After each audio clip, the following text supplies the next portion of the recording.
Welcome to the Peacebuilding Practitioner, a resource page and podcast for people working on conflict, on peacebuilding and on social justice issues. My name is Björn Eser and I'm the founder of and shaker and maker behind the Peacebuilding Practitioner.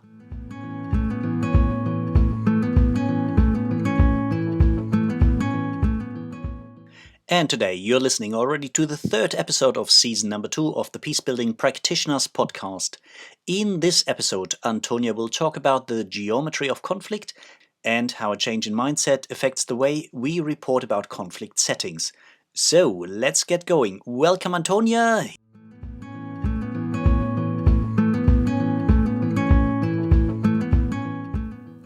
Hello, fellow journalists, peace builders, and changemakers. I am glad you're joining me for another episode of our podcast on conflict-sensitive journalism. I am Antonia Koop, former war journalist, technology innovator, serial entrepreneur, and international coordinator of Peacebuilding, the Peace and Conflict Journalism Network. And today, I would like to explore with you the second principle of conflict-sensitive journalism, the geometry of conflict.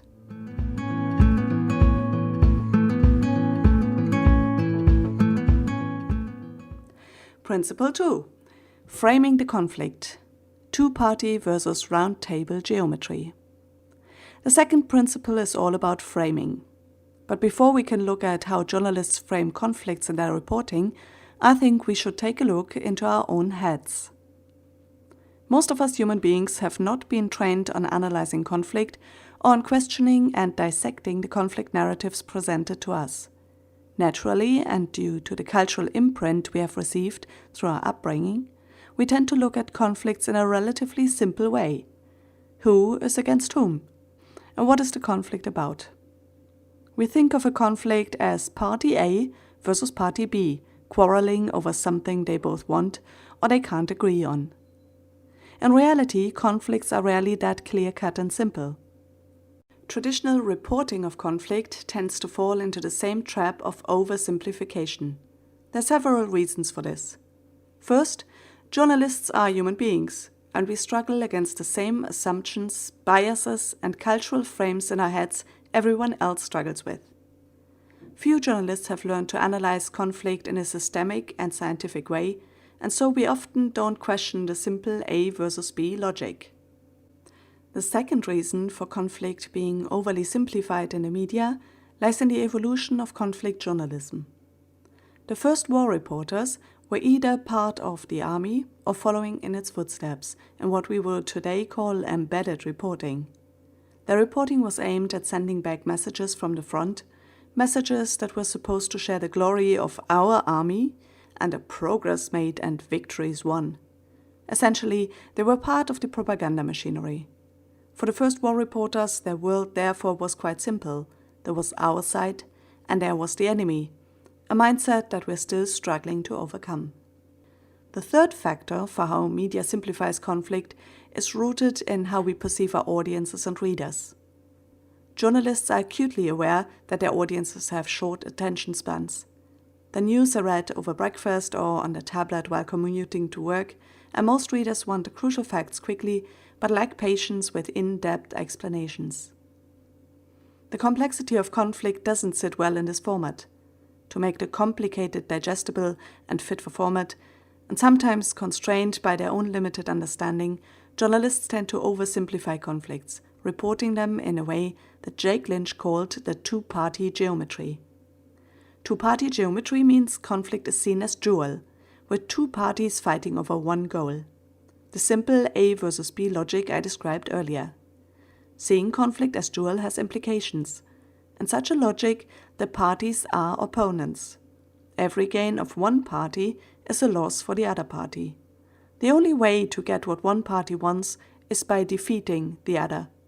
Therefore, the only possible outcomes are victory or defeat.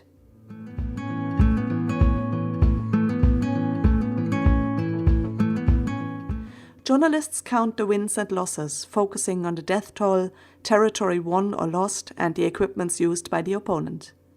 The key question that drives such reports is, who will win? Describing a conflict as two parties fighting over one goal creates a tug-of-war logic. Imagine a game of tug-of-war. The sharks on one side, the tigers on the other side, The sharks pull hard, the tigers lose a meter of ground. The tigers pull harder and gain some of it back. The sharks yell and dig their heels into the ground. As you can gather from that mental image, seeing conflict as tug of war leads to escalation. Conflict is presented like a sports game, where it is all about who will win. The game is a competition. The problem is that conflict isn't a sports match. Once our conflict parties compete, escalation is inevitable. What it takes to achieve constructive conflict resolution or transformation is collaboration, but collaboration isn't an option in tug of war.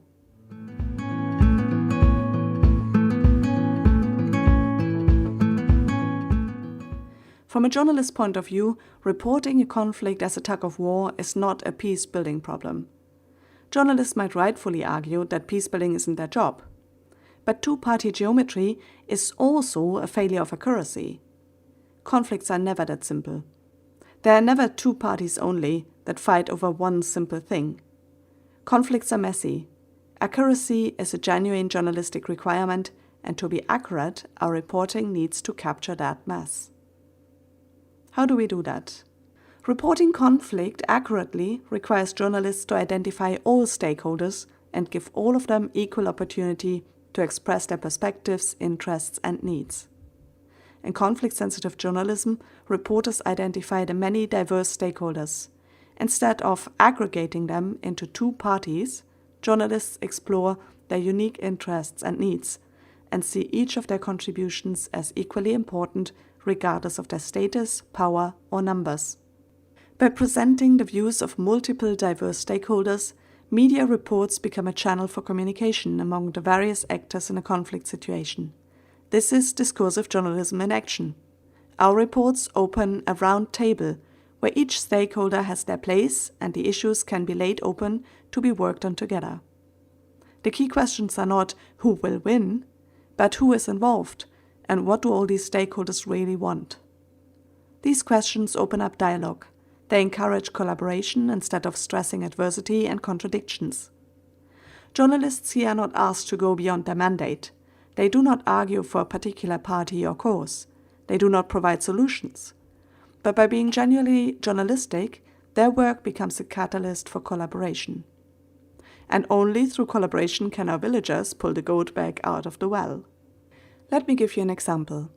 Most of us will have heard about Israel and Palestine.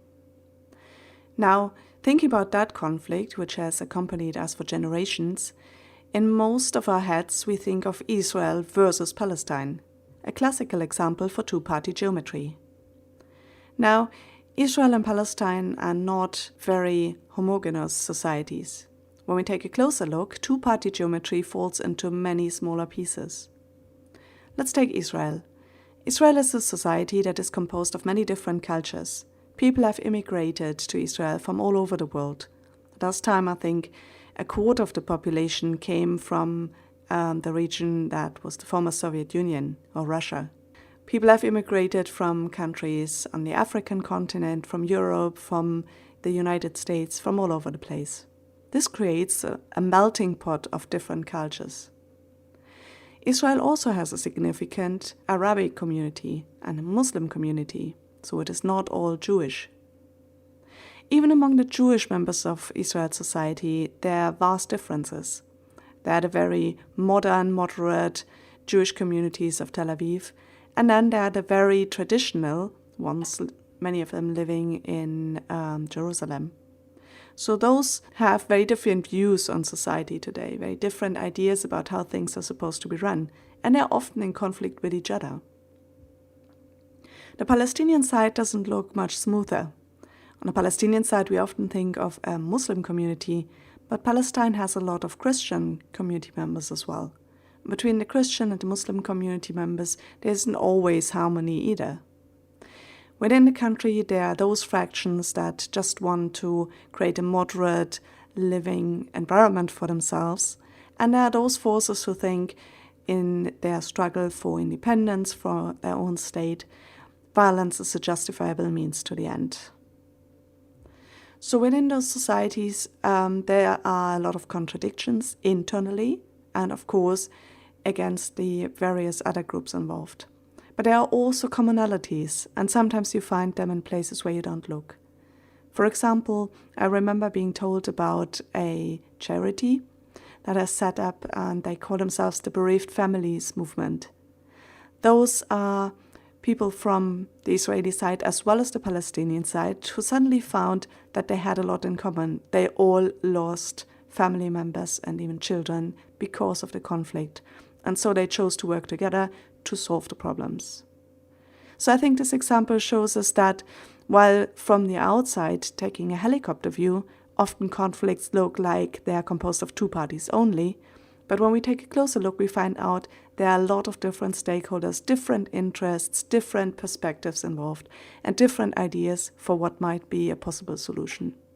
Our role as journalists is to really find out what is truly going on and not to stick to a simple, superficial logic of that conflict.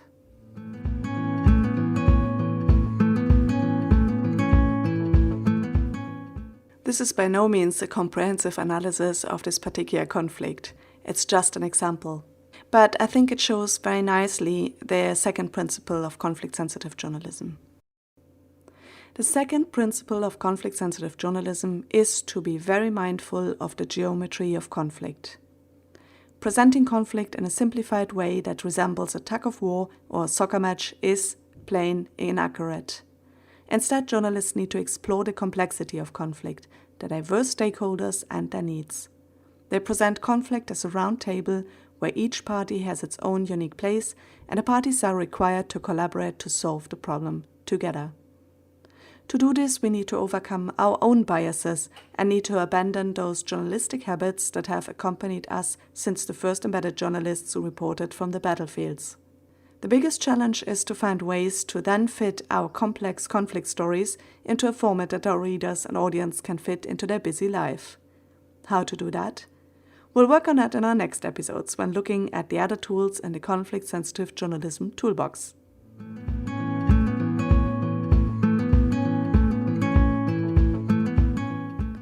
This is where we have reached the end of our third episode. In the next one, we will look deeper into the impact of two-party geometry on our readers' understanding or misunderstanding of conflicts, and we will explore ways of framing that help us avoid oversimplification while maintaining clarity in complex conflict stories. Thanks again for listening, and I hope you'll join me again next time. Keep the great work up and stay safe and sane.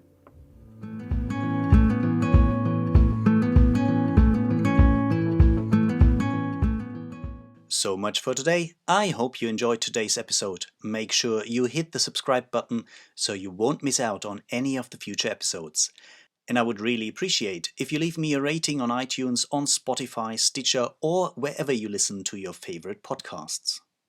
If you want to learn more about the Peacebuilding Practitioner, head over to my webpage. That's www.thepeacebuildingpractitioner.org, where you find plenty of articles from practitioners for practitioners.